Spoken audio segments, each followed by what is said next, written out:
കേന്ദ്രമന്ത്രിമാരോട് ഇപ്പോഴും വികസനത്തെക്കുറിച്ച് സംസാരിക്കാൻ നമ്മുടെ CPM-ന് ഭയമാണ്. ഒരർത്ഥത്തിൽ പറഞ്ഞാൽ കഴിഞ്ഞ കേന്ദ്ര ബജറ്റ് പുറത്തു വന്ന സമയത്ത് എയിംസ് എവിടെ എന്നുള്ള ചോദ്യത്തിന് വരും എന്ന് പറഞ്ഞിരുന്ന ആളുകളൊക്കെ തന്നെയും പിന്നീട് ചോദിക്കുന്ന ഒരു സാഹചര്യം ഉണ്ടായിരുന്നു. കോൺഗ്രസിന്റെ എംപിമാരെ അവിടെ പോയി എന്ത് ചെയ്യുകയായിരുന്നു എന്നുള്ളത്. കോൺഗ്രസിന് മാത്രമല്ല, കേരളത്തിൽ സംബന്ധിച്ചിപ്പോൾ BJP-യുടേതായി ഒരു MP-യും അതുപോലെ തന്നെ CPM-നും MP-മാരുണ്ട് എന്നുള്ളതാണ് യാഥാർത്ഥ്യം. എന്നിട്ടും എന്തുകൊണ്ട് കേരളത്തിന് ആവശ്യമുള്ള കാര്യങ്ങൾ അവിടെ സംസാരിക്കുന്നില്ല, വികസനങ്ങൾക്ക് ആവശ്യമുള്ള കാര്യങ്ങൾ അവിടെ സംസാരിക്കുന്നില്ല എന്നുള്ളത് വലിയൊരു ചോദ്യമാണ്.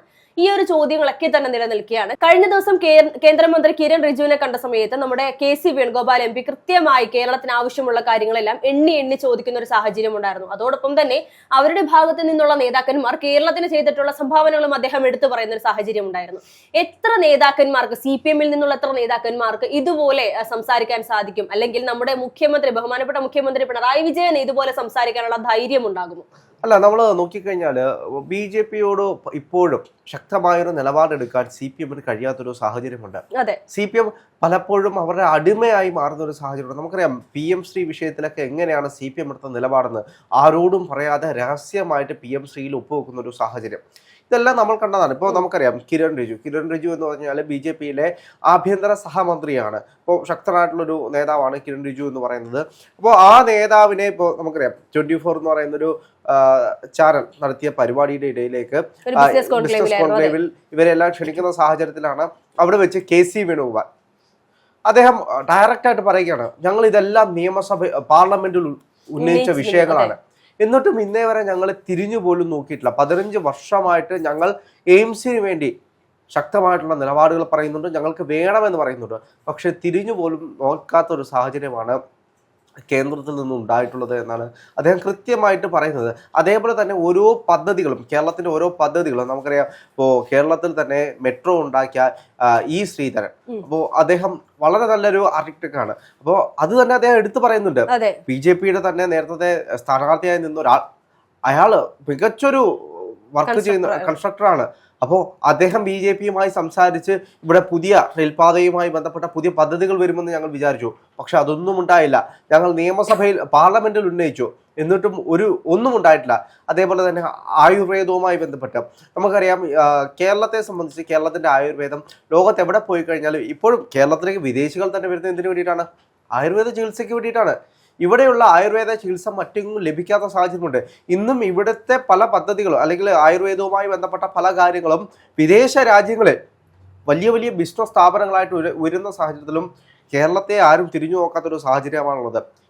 കേന്ദ്രത്തിൻ്റെ ആയുഷ് എന്ന് പറയുന്ന പദ്ധതിയുണ്ട്, അതിൽ പോലും കൃത്യമായിട്ട് കേരളത്തിന് വേണ്ടിയിട്ട് ഒന്നും ചെയ്യാത്തൊരു സാഹചര്യമാണുള്ളത്. അപ്പോൾ കേരളത്തിൻ്റെ വികസന പ്രവർത്തനങ്ങൾ കേന്ദ്രം എന്താണ് തന്നത് എന്നുള്ളൊരു ചോദ്യം ഒരു കേന്ദ്രമന്ത്രിയെ കിട്ടിയപ്പോൾ കൃത്യമായിട്ട് അദ്ദേഹം ചോദിച്ചു. തീർച്ചയായിട്ടും നമ്മളിവിടെ പലപ്പോഴായി കണ്ടിട്ടുണ്ട് KC വേണുഗോപാൽ കേരളത്തിലെ കോൺഗ്രസ് പാർട്ടി പൂർണ്ണമായും വിഴുങ്ങുകയാണ്, അദ്ദേഹത്തിന്റെ കൈപ്പിടിയിൽ ഒതുക്കാൻ ശ്രമിക്കുകയാണെന്നുള്ള വിമർശനങ്ങൾ പല കോണുകളിൽ നിന്നും കേൾക്കുന്നുണ്ട്. പക്ഷേ ഒന്ന് ചിന്തിക്കണം, അദ്ദേഹത്തെ പോലെ ഒരു നേതാവിന് അങ്ങനെ പിടിച്ചു കെട്ടാൻ സാധിക്കുന്ന ഒന്നാണ് കോൺഗ്രസ് എന്നുള്ളത് ചോദ്യമാണെങ്കിൽ പോലും, അങ്ങനെ എടുത്താൽ പോലും അദ്ദേഹത്തെ നമുക്ക് കുറ്റം പറയാൻ സാധിക്കില്ല. കാരണം അതിനുള്ള അർഹത അദ്ദേഹത്തിനുണ്ട് എന്നുള്ളതാണ്. അല്ല, അതൊക്കെ കോൺഗ്രസിന്റെ അകത്ത് നിൽക്കുന്ന വിഷയങ്ങളാണ്. പക്ഷെ ജനങ്ങളെ സംബന്ധിച്ച് എന്താണ് വേണ്ടത്? വികസനമാണ് വേണ്ടത്. ഇപ്പോൾ കോൺഗ്രസിനെ എപ്പോഴും പ്രതിസന്ധിയിലാക്കുന്ന കാര്യം, കേരളത്തിൽ നിന്ന് ഇത്രയും MP-മാരുണ്ടായിട്ട് നിങ്ങൾക്ക് എന്താണ് ചെയ്യാൻ കഴിയുന്നത് എന്നൊരു ചോദ്യമുണ്ട്. അതിനപ്പുറത്തേക്ക് കേരള സംസ്ഥാനം ഭരിക്കുന്നത് CPM ആണ്. CPM ഇതിനു വേണ്ടി എന്തു ചെയ്തു എന്നൊരു ചോദ്യമുണ്ട്.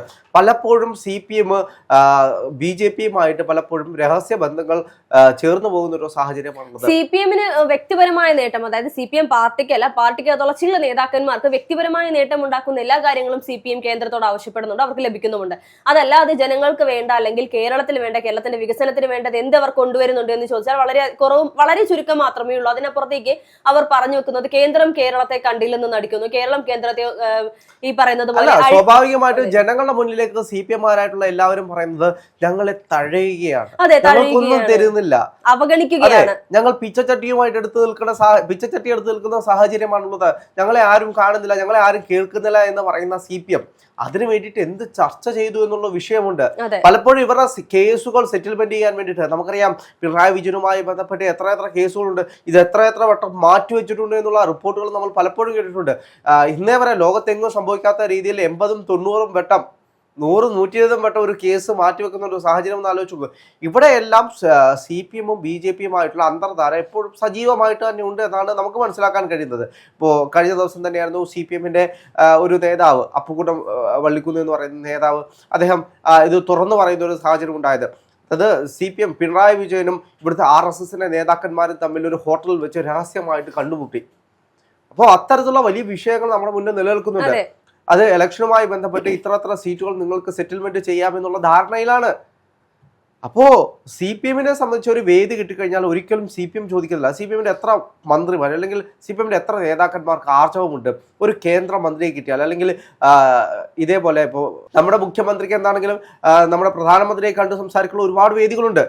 ഏതെങ്കിലും വേദികളിൽ വെച്ച് അദ്ദേഹം ഒന്ന് സംസാരിച്ചിട്ടോ അല്ലെങ്കിൽ കൃത്യമായിട്ട് ഞങ്ങൾക്ക് ഇന്നതാണ് വേണ്ടത് എന്ന് സംസാരിക്കാൻ ഇതേപോലെ കേരളത്തിന് കഴിഞ്ഞിട്ടുണ്ടോ എന്നൊരു ചോദ്യമുണ്ട്. അല്ല, കേന്ദ്രം ഇപ്പോൾ നമ്മൾ നേരത്തെ പറഞ്ഞതുപോലെയാണെങ്കിൽ ഈ പറയുന്ന കേന്ദ്രവുമായ ഒരു അലയൻസ് വെച്ചിട്ടുണ്ട്, നിങ്ങൾ ചോദ്യം ചെയ്യരുത് എന്നുള്ളൊരു നിബന്ധന കൂടി ഒരു പക്ഷേ കേന്ദ്രം സംസ്ഥാന സർക്കാരിന്റെ തലയിൽ കെട്ടിവെച്ചിട്ടുണ്ടാകണം. അതുകൊണ്ടായിരിക്കാം എല്ലാം ചോദിക്കാൻ അതെ ഈ പറയുന്ന ഒരു മടിയുള്ളത്. അല്ല, പക്ഷേ യഥാർത്ഥത്തിൽ കേരളം സംസ്ഥാനമാണ് ഇത് ചോദിച്ചു വാങ്ങേണ്ടത്. ഇപ്പം അവിടെ കോൺഗ്രസിന്റെ എംപിമാരാണ് പോയിട്ടുണ്ടെങ്കിലും അവർ കൃത്യമായിട്ട് പാർലമെന്റിൽ ഈ കാര്യങ്ങളെല്ലാം ഉന്നയിച്ചിട്ടുണ്ട്. ഇത് ലഭിച്ചിട്ടില്ല എന്നതാണ് ഒരു യാഥാർത്ഥ്യം. ഭരണപക്ഷത്തിരിക്കുന്ന സർക്കാരിന്റെ എത്ര എംപിമാർ ഇതേപോലെ സംസാരിക്കുന്നുണ്ട് എന്നുള്ളത് മറ്റൊരു ചോദ്യമാണ്. അതെ, ഇപ്പോ ചോദിച്ചു കഴിഞ്ഞാലും അതിനൊക്കെ അപ്പുറത്തേക്ക് കേരളം കൃത്യമായിട്ടൊരു സ്റ്റാൻഡ് എടുക്കുകയാണെങ്കിൽ കേന്ദ്രം അതിന്റെ മുന്നിൽ മുട്ടുകൂട്ടും. അതെ, തീർച്ചയായിട്ടും അതൊരു യാഥാർത്ഥ്യമാണ്. നമ്മൾ പറയുന്നത് പോലെയൊന്നുമല്ല.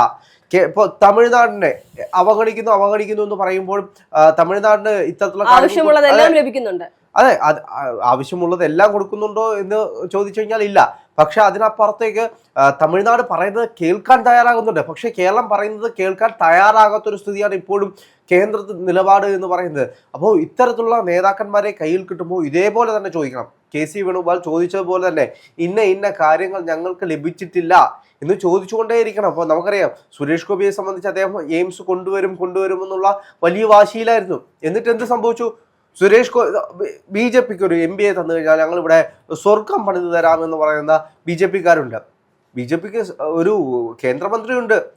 ആ കേന്ദ്രമന്ത്രി ഉണ്ടായിട്ട് എന്താണ് കേന്ദ്രം നൽകിയതെന്നൊരു ചോദ്യം വരും. എയിംസ് കൊണ്ടുവരും മറ്റേ മോനെ എന്ന് പറഞ്ഞതിന് ശേഷം എയിംസും ഇല്ല, ഒരു കുന്തവും ഇല്ലാത്തൊരു സാഹചര്യത്തിൽ ആമകളെ കാണിച്ച് കേരളത്തെ പറ്റിക്കാമെന്നാണ് വിചാരിക്കുന്നത്. ഇപ്പോൾ ആമയെ കൊണ്ടുവരുന്ന ഒരു പദ്ധതി കേരളത്തിലേക്ക് കൊണ്ടുവരുമ്പോൾ നമുക്കറിയാം. അതേപോലെ തന്നെ ധാതു ലവണങ്ങൾ, കേരളത്തിന്റെ മണ്ണ് എന്ന് പറയുന്ന അത്രത്തോളം ധാതുക്കളുള്ള ഗോഡ്സ് ഓൺ കൺട്രി എന്ന് വേണമെങ്കിൽ തന്നെ പറയാം. കേരളത്തിൽ ഇല്ലാത്തതായിട്ടൊന്നുമില്ല. അപ്പൊ നമുക്കറിയാം കൊല്ലത്ത് തന്നെ പെട്രോൾ ഉണ്ടെന്ന് പറഞ്ഞുള്ള വാർത്തകൾ ഇടയ്ക്ക് വരുന്ന സാഹചര്യം ഉണ്ടായി. ഞങ്ങൾ സ്വന്തമായിട്ട് പെട്രോൾ കുഴിച്ചെടുക്കും എന്നറിയുന്ന സാഹചര്യം ഉണ്ടായി. അപ്പോൾ കേരളത്തിന്റെ മണ്ണ് ഇപ്പോഴും കേരളത്തിന്റെ പല കേന്ദ്രങ്ങളിലും കുഴിച്ചുകൊണ്ടിരിക്കുകയാണ്.